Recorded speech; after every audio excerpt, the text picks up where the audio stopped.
దాని పక్కనే ఉన్నటువంటి రెండవ గేట్ ఏదైతే ఉందో 12వ గేట్ నుంచి కూడా ఇప్పుడు మనం పూర్తిగా నాగార్జున సాగర్ ప్రాజెక్ట్ లో 2 గేట్లు ఓపెన్ కావడం జరిగింది.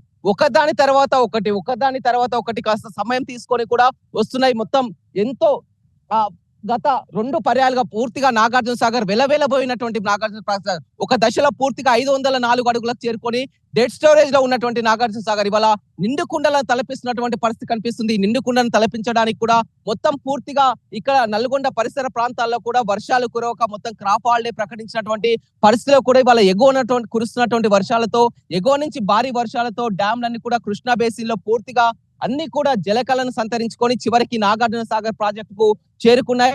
నాగార్జున సాగర్ ప్రాజెక్ట్ కూడా నిండుకుండలా మారడంతో అధికారులు కొద్దిసేపు క్రితమే నీటిని విడుదల చేశారు. అదే మనం ఆర్టీవీ స్క్రీన్ పై చూస్తున్నాం, ఎక్స్క్లూజివ్ గా చూస్తున్నాం. కృష్ణమ్మ లో బయటికి వెళ్తున్నటువంటి దృశ్యాలను చూస్తున్నాం. పాల నురుగులతో ఎంతో అద్భుతంగా